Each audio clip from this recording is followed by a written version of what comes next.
朝焼けの光の中に立つ影はミラーマン。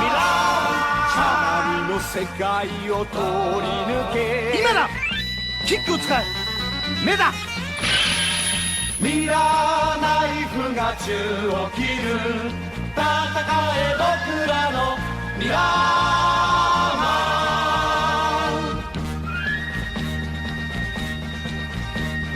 ン。夕焼けの光の中に立つ影はミラーマン。燃える炎を走り抜け。今だ、パンチのチャンス。腹だ。ミラーリングが宙を切る。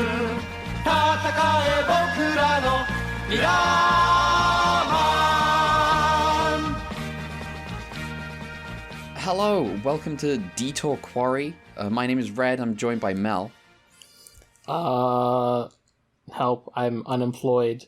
Someone please tell Mirrorman to give me a moon rock and I'll solve all my problems somehow. Yep. Also joined by Brad. You know, I'm not one for accepting gifts from creepy clowns, but you know, if you're dumb enough to walk on the railroad tracks, maybe you deserve it. Yeah. Stand By Me happened. We are recording this especially from a disused quarry at Mount Iwafune. So if, you know, hopefully the acoustics are good. Surprisingly good for being open air. If you hear any nice comments, riders outside, don't worry about it. Yeah, there's some like multicolored youths kind of lined up, looking to pick a fight with some ugly motherfucker, but they're waiting for us to be done. So you know. Please look forward to our new prog rock band, Multicolored Youths. Multicolored Youths, yeah. We watched another 13 episodes of Mirrorman, which means we watched up to episode 25. Very embarrassing state of affairs editing the last episode, in which, to get to 25, I counted up to it instead of just doing 12 plus 13 in my head. Which is the easiest sum anyway. I got to that bit and I was like, you fucking moron. But 13 more episodes of Mirrorman. We're halfway through. We are halfway through. Mirrorman, I got some questions about Mirrorman. About the kind of direction it takes towards the end. So, you know, it's sort of weird figuring out how to start any conversation about this when we've watched 13 episodes and we're just launching in. Yeah, especially when I watched like all 13 of them in the past 2 days because of my exams and stuff. Yeah, so it's just given that for me. Given that blur, I would like to ask you, did you detect a shift in the blur from sort of like what Mirrorman was to more like a superhero show? Maybe a little bit, but also it's too much of a blur for me to really tell. I guess he did start hanging out with the kids a bit more. He started hanging out with kids a bit more, and the show's just kind of got a little less dark towards the end there. But I don't know if that's a blip. We might be back to usual in a month's time. I don't know. I felt it too. I don't know, like I guess the darkness thing, I guess, didn't really register for me so much, but what I did feel, and I was kind of like, I don't know about this, was, it felt like it was going more for more of the Ultraman, like, traditional formula, and less of what I thought made the show unique at the start here, with the Invader stuff, and it kind of leaned in more on the Kaiju big man fights, which is a shame, because I don't think they're that good in the show most of the time. I will say... Sometimes you get a cool elephant. I will say the Kaiju this batch are better than the ones from last batch where we had hopping lettuce. This is but, true. You know, there were two I liked, I think, and the rest I could take or leave. I'm grading on the curve of Mirrorman. I will still say most of the Kaiju in the show are still a step down from the Ultraman stuff overall, but the elephant one is pretty sick. I like the elephant one and the big plant mostly just because it has that creepy ass eye. Yeah. And yet I still preferred the big plant when it was a plant trying to kill the woman that I can't remember her name, just like without her I noticing. think it's like Asuko. Probably. Yes. The President's daughter. Yes. Yeah, I feel like I feel like I did the show a disservice by being like so. I was like, oh, I have to finish all of these for today, so I just kind of blitzed through them. I didn't pay as much attention to the episodes. So. It happens. It happens sometimes. You were very, very, very, very, very busy. Yeah. Yeah. It's all good. I can bring us up to date on men sucking. Kagami slaps a woman in episode 16. He sure does. Yeah. This is still Men Suck the Show. More on that in this week's Ultra Q too. Oh, absolutely. Absolutely. Hokuto. Yeah. Yeah. What are you doing, man?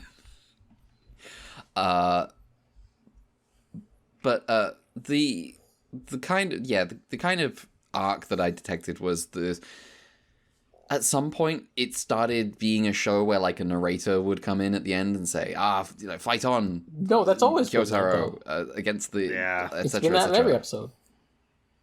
Kind of, but there's something different. Okay. I don't know. I just remember in the first batch, every episode was like, but the invaders are still planning their attack. Fight on, Kyotaro! Oh! There's something about the tone that is different now. I feel like maybe if I watch it spread out, I'd be able to pick up on it more. I just like it's all kind of mush in my head. I have to like differentiate. Yeah, That's fine. It's maybe.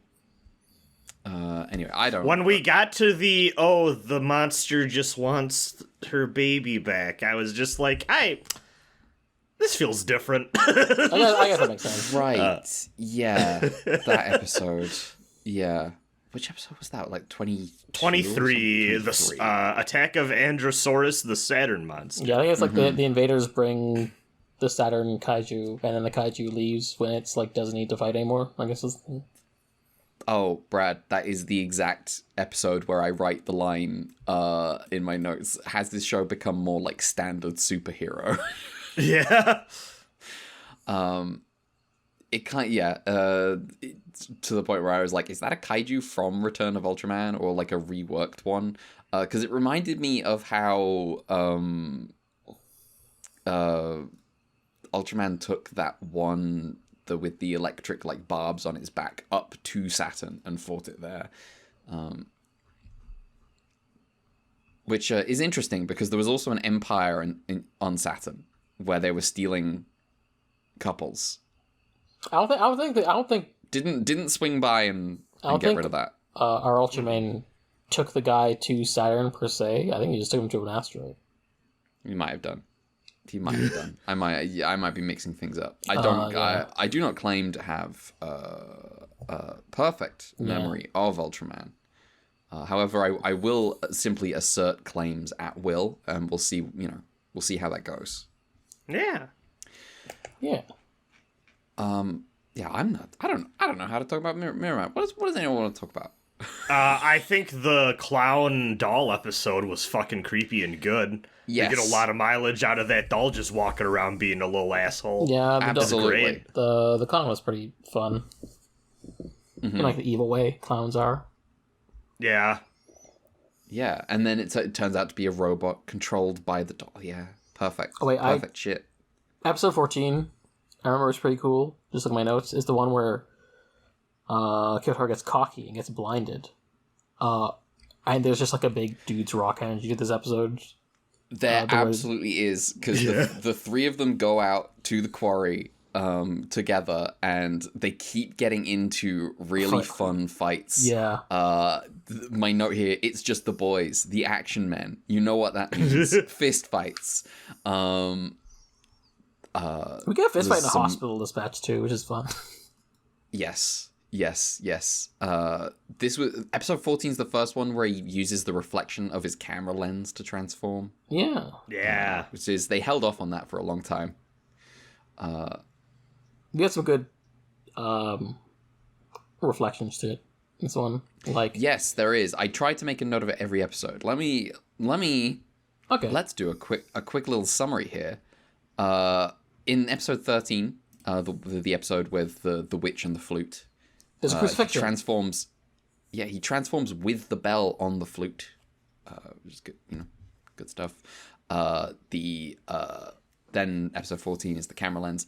I did not make a note of it in 15, so clearly I Number didn't 15. care. Number 15. Sometimes you want a nice reflection, but that's not always what you're gonna get. I didn't. Okay, maybe I didn't make a note of it as much as I thought. I didn't make a note in 16 or 15. In 17, the girl with the smiley face badge. He's arrested. This one. Okay, I really like this episode. I really liked episode 17. It's pretty fun and ridiculous. 17 is so much fun. When he is handcuffed and he tries to transform and can't transform, and I'm like, this is what it's all about. If you can't do the pose, then you can't transform. Of course. It makes perfect sense. Yeah, that was great. And then there's a fight in the sea or whatever. It is what it is. The point is, he's like, he's been entrapped, he's been framed for murder, and the police have him, and he's arrested, and he's trying to escape. I'm actually curious. That one has like a style to it and like a kind of like frantic energy that I'm curious. Okay, I do not recognize the dude who directed this episode, so never mind. But Okay. Yeah. Okay, I'll send you all the list of the writers and directors later. But yeah. Okay, thank you. Yeah, I was just thinking, if you can't do the full Henshin movement, you can't transform. They're just having so much fun with the transformation. Every time in this one. And this has translated a little bit into Ace, as we've seen, as they continue to try to find new stupid ways for Minami and Hokuto to unite. Yeah. Just quick aside before I get back to some of the reflections I noticed. Go for it. Episode 17 is also the one between Return and Ace. So this batch we're properly into like Ace territory in terms of those. Okay. So I think we might actually timed this quite well. Yeah, we actually be lined up pretty well with where we are in the podcast right now. That's wild. And it's funny too because, like you said, I kind of thought about and I feel like also too, Kamen Rider probably helps with this, but like we are definitely in the transformation is like an important part of the bit now compared to what it feels like it.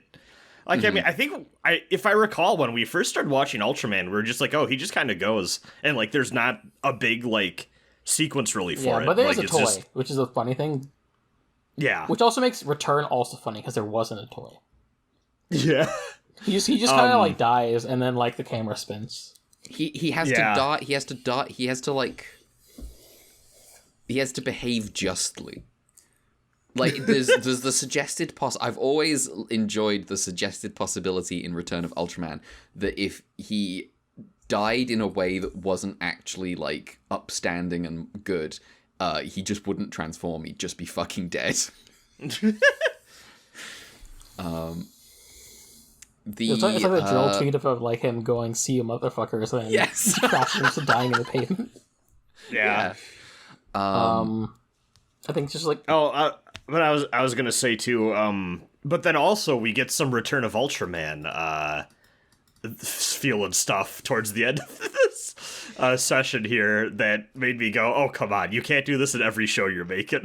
I just wanted to like I think a couple other reflections before we go back to that point that I wanted to point out was like the one where he uses the reflection of the pond to jump to the moon.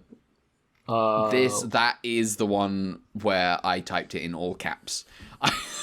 I said flies to the moon on the moonlight reflected in water. And then there's also the one where I forget the context. I think it was the one with like the slime, the zoo, where he like breaks like the circuit breaker and uses the sparks to reflect off of a gun to transform. And of the Soul Gun specifically, which is a callback to like episode 11. I forgot about that. Again, I was like not paying attention. Yeah. Yeah. Trying to get them done more than trying to like get anything meaningful stuff out of it, which is unfortunate. I feel like It is what it is.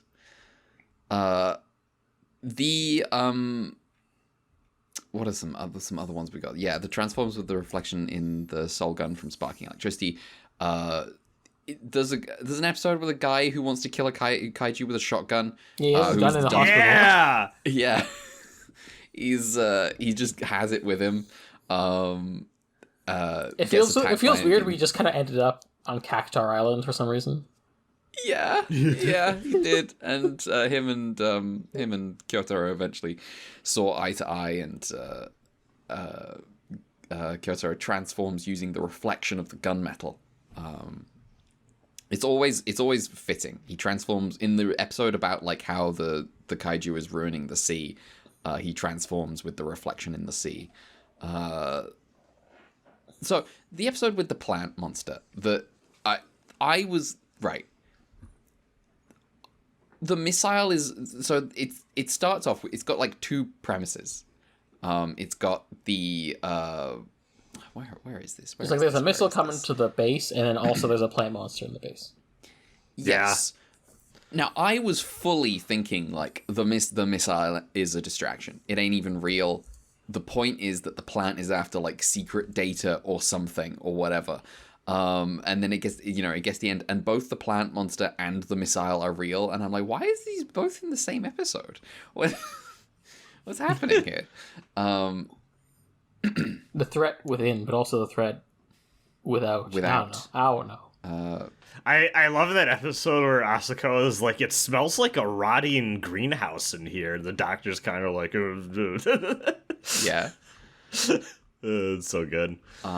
I did like when they were in that episode when they were like, oh, yeah, the missile will strike at 1925:58 to the second, and they just go to the clock and it's like, oh, it's 1906, and I'm like, is it gonna be real time? Is this a real time episode? It was good. It was good. At some point, the team get new uniforms for going out. The white ones. Yeah, the white ones. Yeah. I hadn't seen them before, I don't think. Yeah, I don't think so. Also, I feel like we're extremely a little bit is kind of a extremely weird a way little to bit. say this. Extremely a little bit. We're extremely a little bit owned about the SGM feels like a real, grassroots organization. We're going to the moon. We're Going to the moon. Yeah, we've got a moon base. I mean, I don't know if it necessarily felt grassroots, but it did feel like a different feel, being like a more civilian-oriented organization. And at least initially. Yeah. It's feel still like operating that in his basement, which is funny. Yeah, but I feel like it's definitely faded a little bit with what they get up to in this batch. It feels more like a traditional team, which I was kind of like, It's like when they forget that the mat base is underwater for an episode. They do. It's really good. I escaped the mat base. I'm like, how? Why are you dry? In one of these episodes, someone invents the chronosphere. They just invents teleportation. They can just jump things 1 light year away. And I was completely certain in this episode for a second that Chief had got fucking killed because there's a woman with a freeze ray going around killing everyone. Yeah. And it's not. He did not die. None of those people died. I think that was my least favorite of these episodes. It did feel weird. It did feel weird that it was just like they got frozen and it's actually just teleportation or something. What is it? Why is there a frozen them left behind? What are you talking about? Yeah, don't worry about it. I felt it really hard. Like, I don't know, maybe also too it was just because it's like, okay, like I definitely remember I watched the second half of this like in like a batch or whatever, so maybe I was just kind of getting like a little like tuned out, but I remember that one was kind of hard for me to get through because it's just like I'm not feeling this one. There is a last hurrah from this batch in episode 25 when it opens on Shimigami Tensei? Well, it opens on what it actually opens on is the dick and balls arrangement for bird cages. Yeah, which I have posted a little bit further up somewhere. Oh no, I have to scroll up so far. Oh, here we go. Right here. Yeah. Yeah, thank you, Mirrorman. The chastity cages. Yeah, but this opens on like a really bizarre dream sequence of the little girl dreaming about like giant bugs killing her birds. Yeah. And then wakes up and is like, oh, it was just a dream. And then her bird is really dead. And there's this whole precognition thing in the episode. And then little bug guys are running around. The bug guys are great. Not since the poison gas episode of the original Ultraman have we had this much dead bird content. God, yeah. Dead birds. Ultra Q would never stand for dead birds. No. Only injured birds. Only birds treated poorly, thrown into the sea.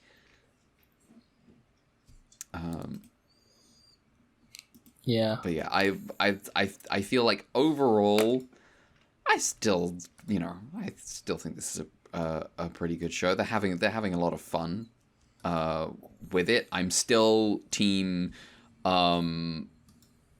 whenever it's Kagami fighting for shadow clones. That's way cooler than when Mirrorman is fighting a kaiju. Yeah. Even when the kaiju are better, it's still like not as cool as like the Ultraman stuff.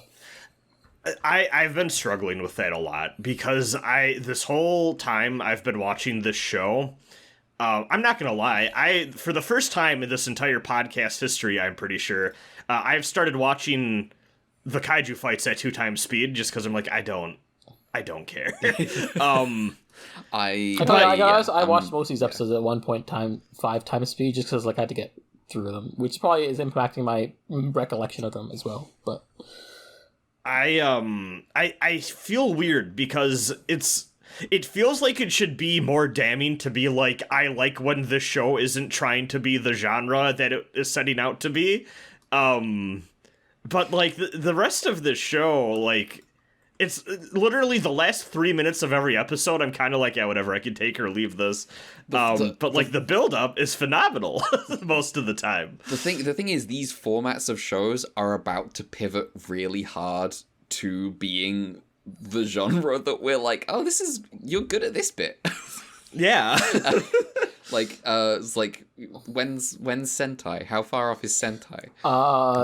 Go Ranger is 75. So yeah, not far off. That's just all people fighting each other. Yeah, it's like time. Yeah. I'm like thinking like how much Tsuburaya feels pigeonholed into a particular style, and how much is like maybe just TBS going, I guess not in this case. It's Fuji TV, not TBS, but it's like how much corporate sponsors are also like, well, you gotta do this thing. Mm-hmm. Because I'm trying to think like, would Tsuburaya Productions want to compete with Kamen Rider by doing something Kamen Rider, or more trying to apply Kamen Rider stuff to their sort of brand of giant heroes kind of thing? Mm-hmm. You know, I'm looking through. I don't like the episode, but I think in a vacuum, Koldon's kind of fun. What's Koldon? I sent the GIF. Oh, me. Oh, this what guy. A dumb little guy. Yeah. Just weirdos. I guess there's 3 kaiju. I kind of like this session, but still, that's not out of 13 episodes. You'd hope it'd be a higher rate. Yeah, I just feel like I don't know. This is always like the second tier show because there's obviously their Golden Goose's Ultraman, and I'm just not that's sure where they're putting the budget. But I'm sure that's definitely reflected in the budget, but I'm also not sure if it's just like. I'm thinking like, what is leading to the philosophy which is producing these less than stellar kaiju, I guess is what I'm saying. Yeah, no one's out here being like, oh, hell yeah, #1 King Wonder fan. Yeah. King Wonder. Time to Google King Wonder. No, he's Brad put posted it in it. the chat. I see. It's the moon one. Oh, look, he's trying his best. Look at him. He's not trying hard I wonder enough. if they're like trying to like purposely go away from what the Ultraman Kaiju aesthetic is, just to differentiate Mirrorman. But in the process, it's like, well, the things that make Ultraman Kaiju good are. I really like the idea that they're like, we have to get away from the Ultraman Kaiju aesthetic, and everyone in the team is like, so good. Yeah. Yeah. It is a shame when all the conflicts are resolved in a way where it's like, oh, well, this isn't exactly the highlight of the show, is it? Yeah. Yeah, it's like, it's cool when up and it's like, oh man, the build up to Kyotaro's transformation, the transformation itself is cool, and then like the actual fight's like, oh, okay. This is like You pop off for when Kyotaro does the cool thing with the gun to transform, and then when he's actually transformed, it's like, oh, whatever. This is like how when I'm watching Splash Star Precure, and I'm like, this is a great show. And then they transform into their terrible Cure forms that are clearly a nightmare to animate. And I'm like, I look at my phone. I'll check Twitter. Yeah. The worst Precure episodes are the ones where the fight is perfunctory. Yeah, I mean, but the thing is, I preferred it in Splash Star when the fight was perfunctory, because I was like, I would just want the rest of the episode, because Splash Star's really good at that, and then the fight happens, and I'm like, this is terrible, unless it's Michiru and Kaoru on screen, in which case, flat grey outfits, plain flat dresses, really easy hair to animate, time to go off. It's fantastic fights with those two. But yeah. Yeah. This is kind of where we're at with Mirrorman. Yeah, I mean, I know people who like the show, but also our tastes are different, so we'll see where we fall either way. Like, the last stretch of the show could be really good. It could be. Anything's possible. Yeah. It's weird because there are bits and pieces of this show, having watched half of it now, where I'm like, I like this a lot, and I kind of wish Ultraman had taken some stuff that, like, and I know part of the reason Mirrorman is made the way it is to differentiate it from the Ultra stuff airing at the time, but I'm like, I kind of wish Ultraman... I almost feel like I kind of wish Mirrorman wasn't its own thing so much, and they just took these ideas and made the Ultra series entries more closer to this, which feels maybe dismissive of what both of these things are trying to do, but I feel like there are details and little individual narrative elements that I like way better in Mirrorman than I do in the Ultraman stuff I've seen, but as a comprehensive entire show, I think Ultraman is just a lot more solid. Leaving me in a weird place where I'm just like, I see the ways in which both of these things feel a little incomplete or lacking, and I wish I could combine them, almost like a man and a woman coming together to become Ultraman Ace. To give me what I want. I see. Where what the man is missing is sense, and what the woman is missing is screen time.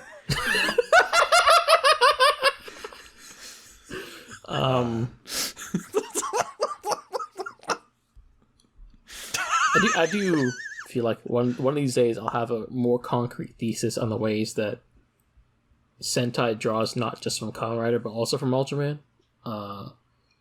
Because I feel like, those robot fights, they get big. Yeah, they're doing the Ultraman thing with those robots fights, at least in the beginning, I think. So. Yeah, that makes sense. But like, they also don't get the robots for like a couple seasons, so. Oh, okay. I figured that though they were just in every show. No, okay. not in the first two. Okay. Also, I can't believe I forgot this, because this was going to be like my big like vibe check thing I wanted your two's opinions on. Are we feeling like Kyotaro's getting a little more generic than he started? Yeah, I think maybe I think he's losing some of his like youth and like inexperience that kind of defined him at the start, and like that's still kind of there. But in, like the early I parts of don't this batch, but I think by the end of this batch, maybe he just feels like protagonist man. Yeah, Like we have and that kind of like we have bummed the me whole out. bit where he gets blinded and he's like, "I wanted to join the SGM. Actually, maybe I shouldn't yet." I think the episode where I first noticed and really started to get worried is the one where he like loses and it's like, oh, I lost my courage, and the whole episode is about like, oh, you gotta learn to fight. That episode Yeah. was really funny to me just because they were like, oh, my weapons won't work against the dinosaur. I lost to the dinosaur. They're just saying the dinosaur the whole time. It's Yes. just really fun. Also, Yeah, his weapons then work against the dinosaur. Was that the sea one, like with the sea being Yes. polluted? Yes. Okay. Yeah, well, you see, what he needed was confidence, not overconfidence. Yeah, exactly. This is precisely true. I have one more thing that I want to add. Oh, well, I guess two more things. One time someone mentions, oh, we've built a nuclear submarine, and someone says, oh yeah, someone should tell Fujimoto, he'd love that. And I'm like, is he just a really big fan of nuclear submarines? The other bit is Moon Boy, the boy who gets healed because of a moon rock. Hold on. Yep. Thank you, Mel. I believe in medical miracle. Mirrorman. Thank you. I love how I still cannot hear these, so I just need to like remember what they sound like. But you I know it's didn't- happening. You didn't. That means you didn't get the best part of that one. Damn. Which was I'll find out what we edited in post. Yeah. Thank you, Mel. I realized I was listening to it. Wait a minute. All right. Well, do we I'm have not anything more to say? I'm not counting that as part of the official Ultraman counter one. That's just. Really No. Yeah. But I just have to you press the button though. You got to press the button sometimes. So, do we have anything more to say about Mirrorman? Its current state? I love the bug guys. They're just fun. The bug guys are, Oh yeah. they're real silly. They're all right. All right. That's how I feel about this show. It's all right. It's all right. All right. Well, I guess that's kind of. Oh, go ahead. I guess I got my tail end trivia stuff. We want to go through that. Oh yeah, sure. Yeah. So because it's funny, last time I'm gonna send it now for Brad to read the writers and directors. Okay. Writers, Hiroyasu Yamaura for 13, 14, 17, 22, Bunzo Wakatsuki for number 15, 19 and 23, Keisuke Fujikawa, known Macross hater, for 16 and 20, Shigemitsu Taguchi for 5. Wait, for 5? you know what, I may have just forgot to delete that. Don't worry about it. Okay. Toyohiro Ando for 18, 21, 25, Showa Oda for 24. Then the directors, Yoshiyuki Kuroda for 13 through 15, 19, 20, 23, and 24.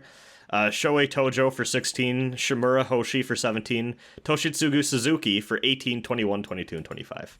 Thank you, Brad. Familiar names in there. I scrolled back up to find out what episode 5 was, and my one of 2 notes is Back to the Balls, Kyotaro. Yeah, that was the bird one. That was fun. Yeah. Anyway, special effects director, Koichi Takano from 13 to 15 and 18, Nobuo Najima for 16, 17, 21, 22, and 25, and Yoichi Minoda for 19, 20, 23, and 24. As for the Kaiju, episode 13, it's called Noah, the Giant Woman, which you forgot to mention. Kako Yonatani, whose design is based on Courtesan. Episode 14, the one that blinded Kyotaro. King Zager, also Yonatani. Apparently, the filming was chaotic, so they got the rough draft without color for the sculpting team rather than the actual finished draft with color. So that's funny. Tetsuo Osawa drew the isopod spaceship called Bellows in episode 15. Osawa, if you recall, was the guy who did the Gravity Machine episode 10. Kamelegon, another Yonatani design.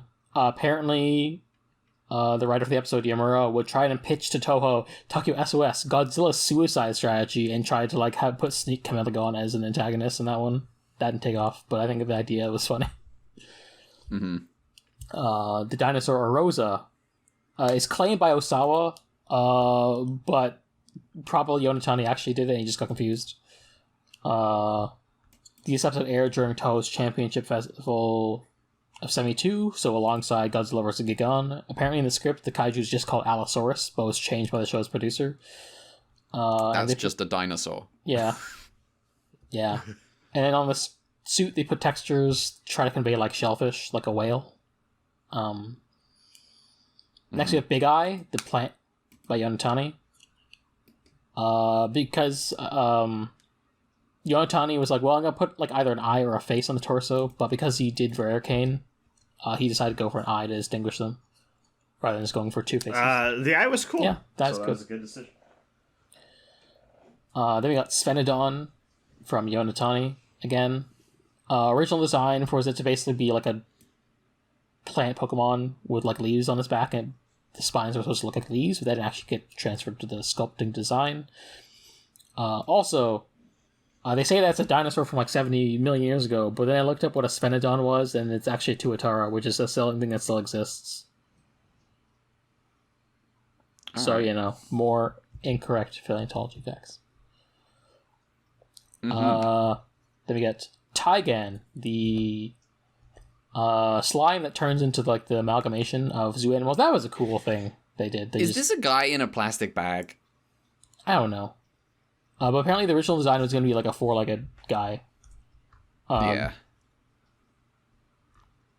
They want to do Dodongo, Paragon type shit, but they didn't have time, so they just made a normal two-legged guy. Oh, I do feel like it would be remiss if we do not mention.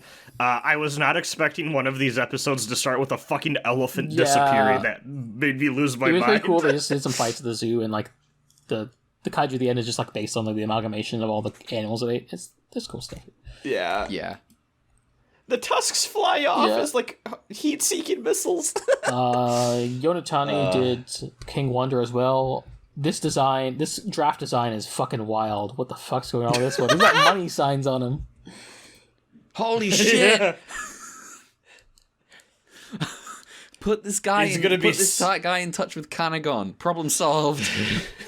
He's gonna be selling those moon rocks and making a profit. Also, too, I know this is probably not what they're going for, but it looks like his butt is like a beetle's head because of the pincers. Mm-hmm.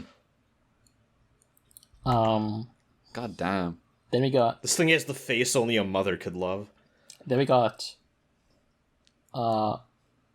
called Androider or something, by Akihiko Higuchi, but Yonatani took the draft design by Higuchi and finalized it. This is the original design by Higuchi.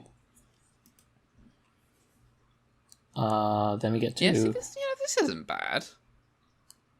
It's just, for some reason, implementation in Mirrorman is less than stellar. Sculpting hard. Yeah. Sculpting hard. Then we get Coldon, which is also the Gucci design that Yonatani touched up. Yonatani's original design that was passed off for Higuchi's design. Apparently, he was doing another Prisma situation where he just made it like another dinosaur. Did it twice. Damn. Also, Ain't that the party member from Mass Effect? Shut the fuck up.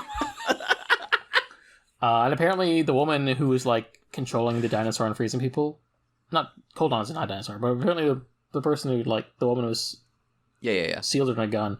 That was Hiroka Sakurai. So our friend Yuriko, Oh. Cool. which I did not realize until I looked it up. Yeah, she spends most of the episode in Sunglasses. big hair, wearing sunglasses. Yeah. I did not recognize her. Yeah, Cool. I did not either. Then the last kaiju we got, episode 25, is Dustpan, again by Yonatani, and Yonatani also did the Bug Guys. Dustpan! Yeah. The Bug Guys are called Gokibura for the cockroach, Haibun for the fly, and extremely, I don't know how they got away with this, Mosu Gojira for the moth one. What? Yeah. Moth Godzilla. Yeah. It's just called Moth Godzilla. Yeah. That's like the nickname for the suit they use for Mothra versus Godzilla too, which is funny enough. The fan nickname at least. But yeah, Dustpan was made from the Pluma suit from Return of Ultraman. All right. Cool. All right. Well, that's kind of Mirrorman, to be honest. Yeah. We're not covering new ground. We're just checking in. So to be honest, this is already quite long anyway. So I mean, it's around the length of like a normal skipping the queue. Yeah. It's just like this is fine. Yeah, it's fine. We don't need like every episode to be long. No. All right. Well, we will be once again not being specific about when we're doing the next one. But ideally, I should start watching Mirrorman sooner rather than leaving all to the end. But also, I kind of don't want to watch Mirrorman for a little bit. Yeah. Luckily for me, my IT department does not check what I watch on YouTube at work. So Nice. So that is, because I could not be bothered to acquire a version of Mirrorman. But it is all on YouTube. I'm gonna reveal It is just all the on version YouTube. that we have is the same as the one you have on YouTube. That is, well, It would be weird if there were multiple versions of Mirrorman. Honestly. What I mean is video quality. Yeah. Well, listen, it's also the video quality isn't that great for us either. It's YouTube compression. It's just is painful. Putting Kyotaro in the sometimes. press. Why'd I say that? Yep. We should leave. Oh, we should leave. We're done. Yeah. Goodbye. All right. We will see you next time for more Mirrorman. Do we need to See plug? ya. Oh, right. Listen. Follow us on Twitter at ultra_Q. That is at ultra_QUEUE. I am also on Twitter, I guess. You can find me. I'm not plugging my Twitter anymore. Mel. Dear Crowns on the sites. altqpod@gmail.com. altqfund is the coffee. I am unemployed. Brad. You can find me everywhere at BeInvoked. That's BE_invoked, and on YouTube at BeInvoked. I changed it because I was like, it's kind of dumb having those be different names. So I have changed my name a third time. Second time, I guess, technically. Damn. Yeah. So long, Canopus. Yeah. All right. Well, that's the episode. Join us next time for more Mirrorman. Join us on Thursday for Ultraman Ace, where we will be talking about violence against women, violence against monsters. Yeah, it'll be good. Yeah. Bye-bye. Goodbye. Later.